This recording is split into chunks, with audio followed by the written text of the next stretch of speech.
I am writing this under an appreciable mental strain, since by tonight I shall be no more.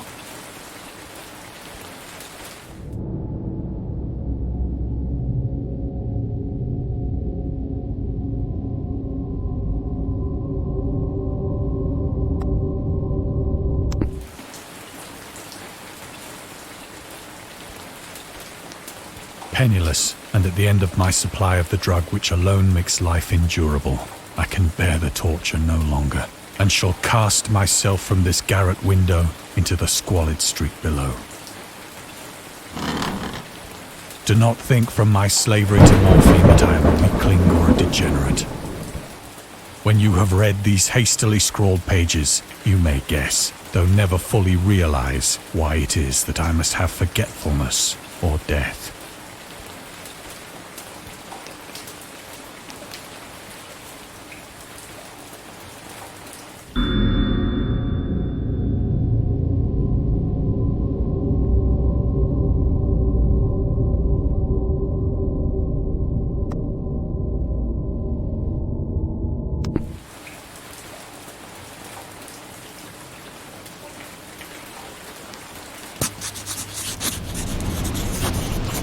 It was in one of the most open and least frequented parts of the broad Pacific that the packet of which I was supercargo fell a victim to the German sea raider.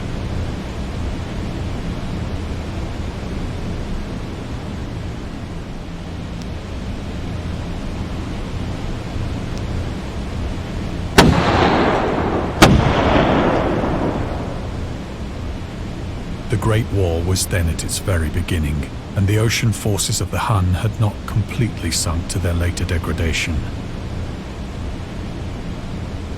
So that our vessel was made a legitimate prize, whilst we of her crew were treated with all the fairness and consideration due us as naval prisoners.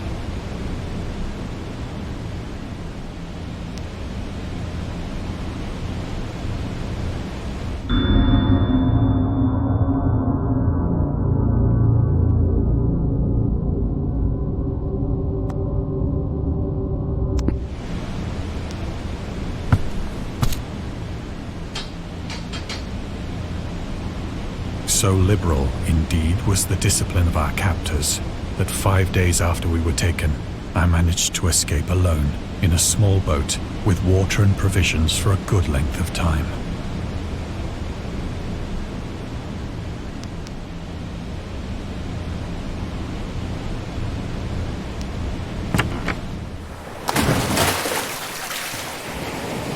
When I finally found myself adrift and free, I had but little idea of my surroundings.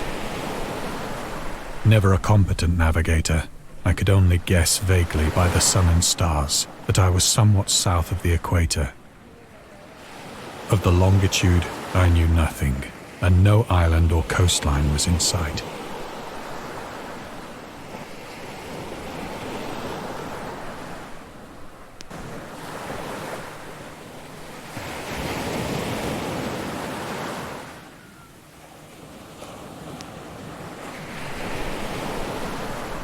The weather kept fair, and for uncounted days I drifted aimlessly beneath the scorching sun, waiting either for some passing ship or to be cast on the shores of some habitable land.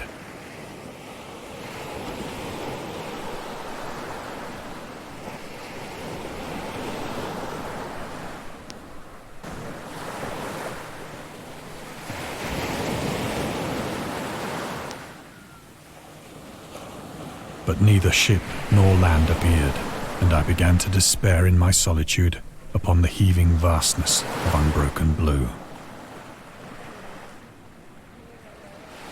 The change happened whilst I slept. Its details I shall never know, for my slumber, though troubled and dream-infested, was continuous.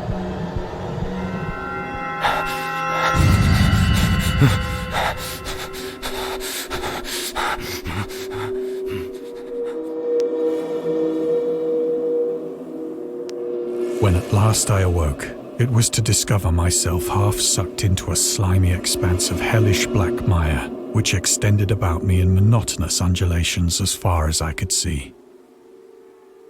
and in which my boat lay grounded some distance away. Though one might well imagine that my first sensation would be of wonder at so prodigious and unexpected a transformation of scenery, I was in reality more horrified than astonished. For there was in the air and in the rotting soil a sinister quality which chilled me to the very core. The region was putrid with the carcasses of decaying fish and of other less describable things which I saw protruding from the nasty mud of the unending plain.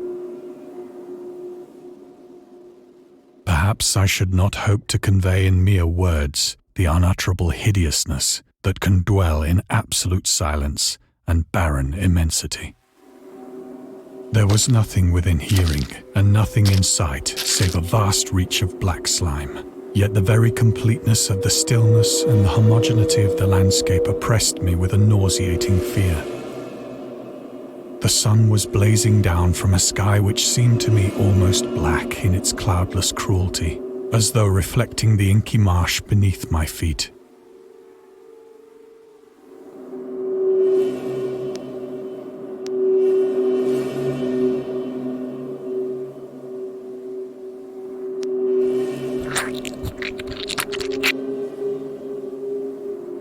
As I crawled into the stranded boat, I realized that only one theory could explain my position.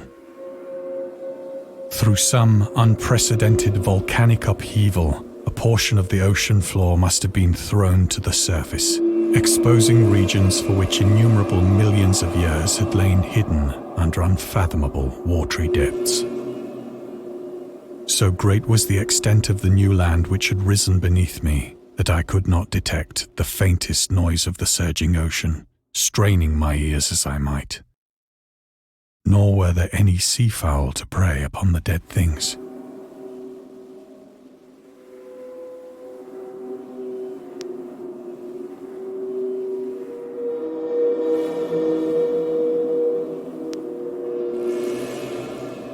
For several hours I sat thinking or brooding in the boat, which lay upon its side and afforded a slight shade as the sun moved across the heavens.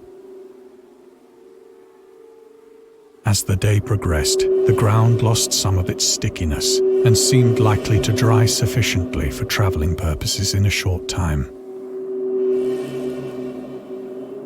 That night I slept but little, and the next day I made for myself a pack containing food and water, preparatory to an overland journey in search of the vanished sea and possible rescue.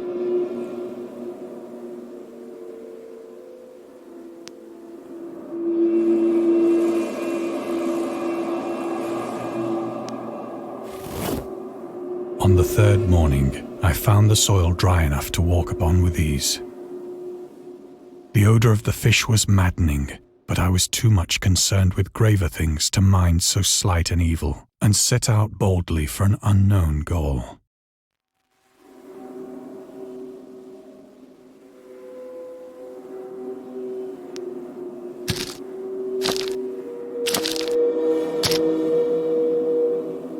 All day I forged steadily westward, guided by a faraway hummock which rose higher than any other elevation on the rolling desert.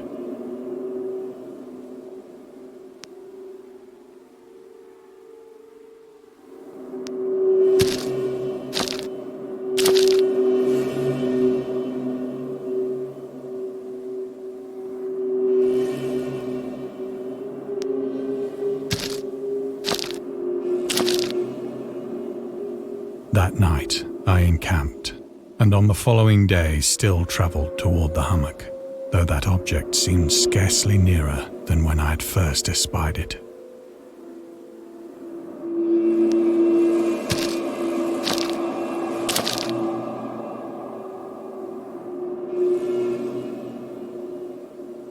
By the fourth evening, I attained the base of the mound, which turned out to be much higher than it had appeared from a distance.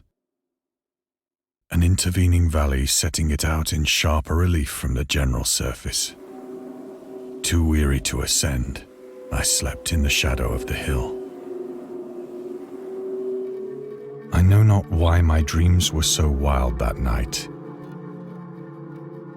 But ere the waning and fantastically gibbous moon had risen far above the eastern plain,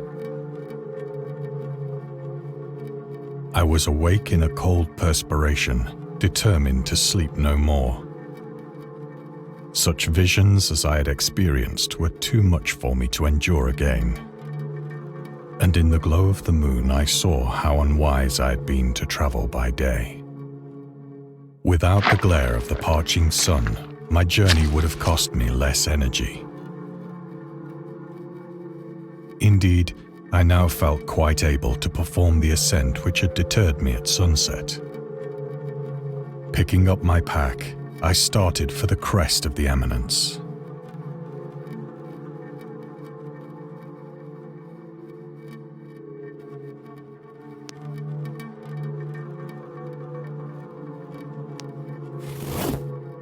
I have said that the unbroken monotony of the rolling plain was a source of vague horror to me.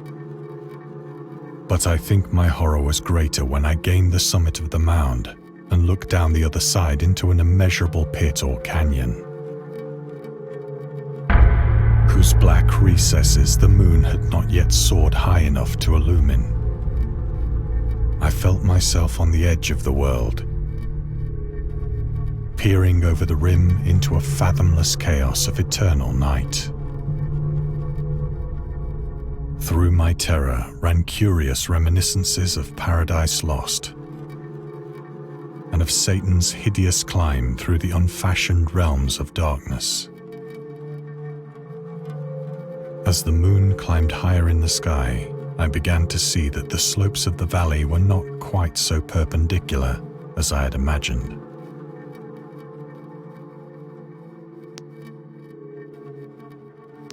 Ledges and outcroppings of rock afforded fairly easy footholds for a descent, whilst after a drop of only a few hundred feet, the declivity became very gradual.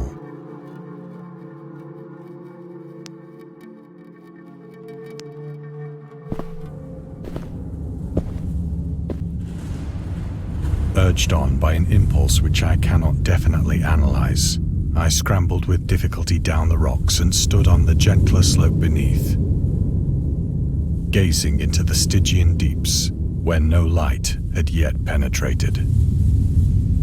All at once, my attention was captured by a vast and singular object on the opposite slope, which rose steeply about 100 yards ahead of me. An object that gleamed whitely in the newly bestowed rays of the ascending moon.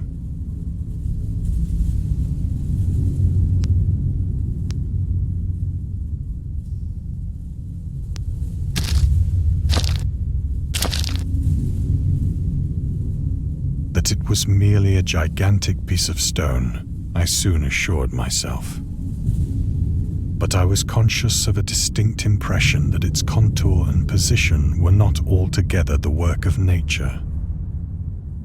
A closer scrutiny filled me with sensations I cannot express.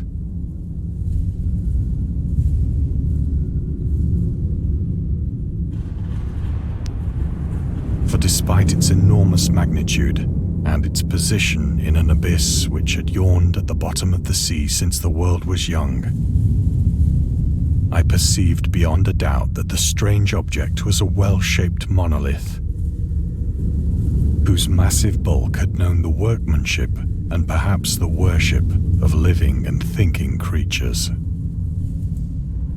Dazed and frightened, yet not without a certain thrill of the scientist's or archaeologist's delight, I examined my surroundings more closely.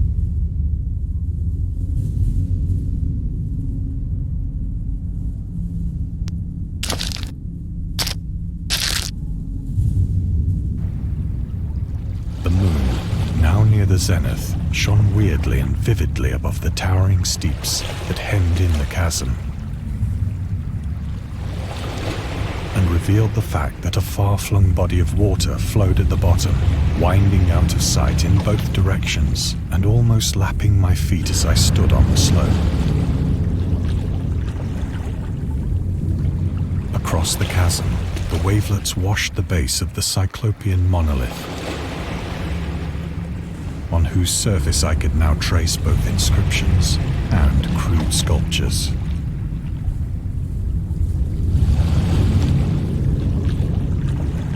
The writing was in a system of hieroglyphics unknown to me and unlike anything I'd ever seen in books, consisting for the most part of conventionalized aquatic symbols such as fishes, eels, octopi, crustaceans, mollusks, whales, and the like. Several characters obviously represented marine things which are unknown to the modern world, but whose decomposing forms I had observed on the ocean-risen plain. It was the pictorial carving, however, that did most to hold me spellbound. Plainly visible across the intervening water, on account of their enormous size, were an array of bas-reliefs whose subjects would have excited the envy of a Doré. I think that these things were supposed to depict men, at least a certain sort of men. Though the creatures were shown disporting like fishes in the waters of some marine grotto, or paying homage at some monolithic shrine which appeared to be under the waves as well. Of their faces and forms I dare not speak in detail, for the mere remembrance makes me grow faint. Grotesque beyond the imagination of a Poe or a Bulwer. They were damnably human in general outline, despite webbed hands and feet, shockingly wide and flabby lips, glassy, bulging eyes, and other features less pleasant to recall. Curiously enough, they seemed to have been chiseled badly out of proportion with their scenic background. For one of the creatures was shown in the act of killing a whale, represented as but little larger than himself. I remarked, as I say, their grotesqueness and strange size, but in a moment decided that they were merely the imaginary gods of some primitive fishing or seafaring tribe.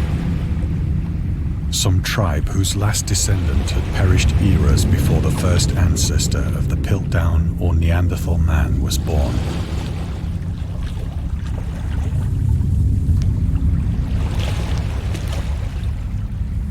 Awestruck at this unexpected glimpse into a past beyond the conception of the most daring anthropologist, I stood musing whilst the moon cast queer reflections on the silent channel before me. Then, suddenly, I saw it. With only a slight churning to mark its rise to the surface, the thing slid into view above the dark waters. Loathsome, it darted like a stupendous monster of nightmares to the mind, about which it flung its gigantic scaly arms, while it bowed its hideous head and gave vent to certain measured sounds.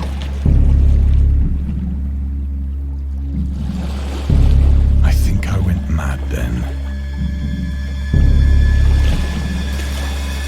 Of my frantic ascent of the slope and cliff, and of my delirious journey back to the stranded boat, I remember little.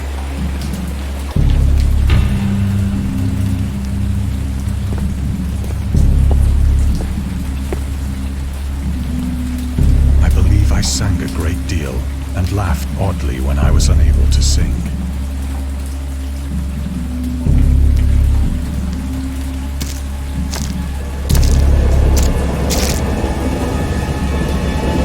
I have indistinct recollections of a great storm sometime after I reached the boat. At any rate, I know that I heard pearls of thunder and other tones which nature utters only in her wildest moods.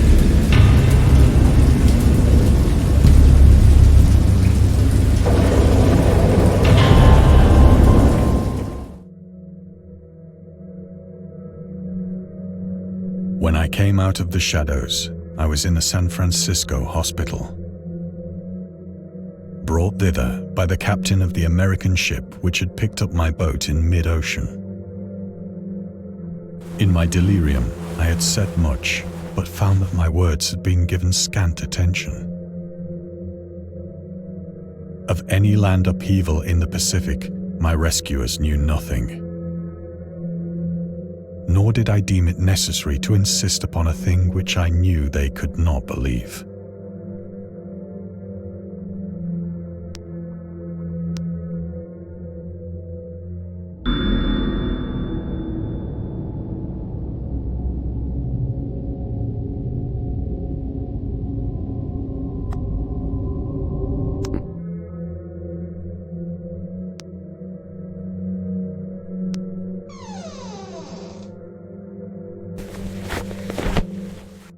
Once I sought out a celebrated ethnologist and amused him with peculiar questions regarding the ancient Philistine legend of Dagon, the fish god.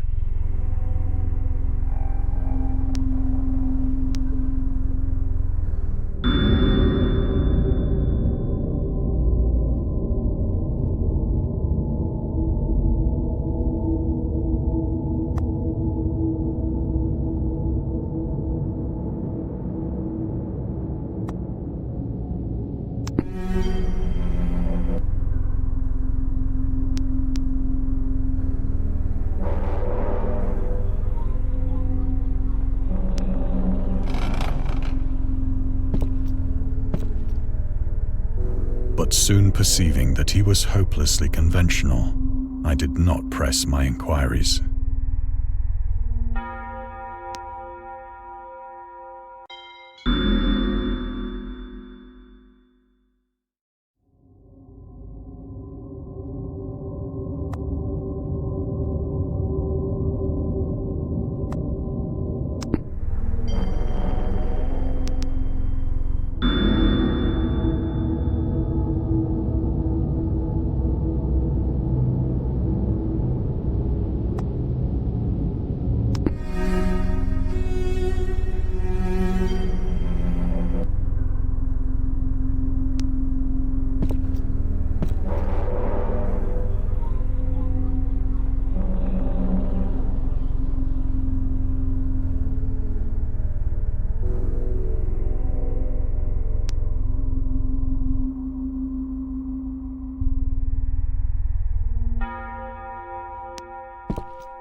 It is at night, especially when the moon is gibbous and waning, that I see the thing. I tried morphine, but the drug has given only transient surcease and has drawn me into its clutches as a hopeless slave. So now I am to end it all, having written a full account for the information or the contemptuous amusement of my fellow men.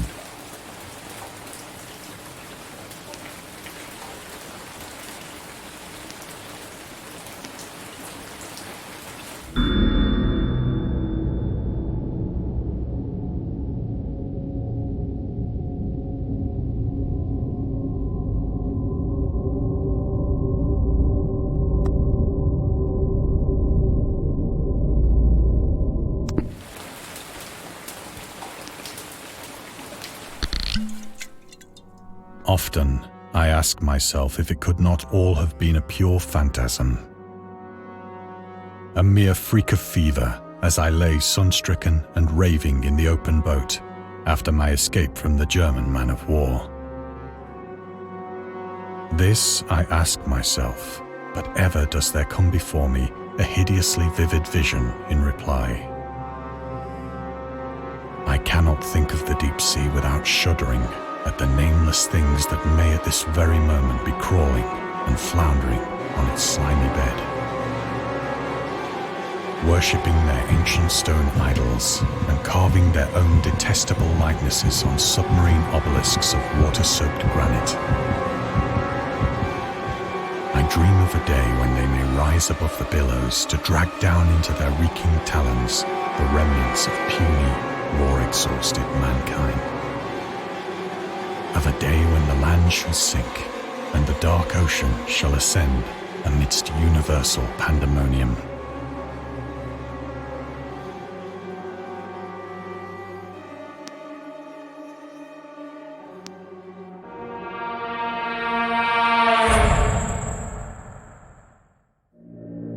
The end is near. I hear a noise at the door, as of some immense slippery body lumbering against it.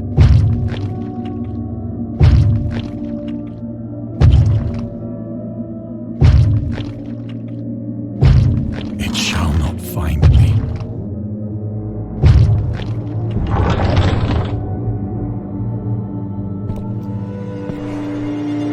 God, that hand!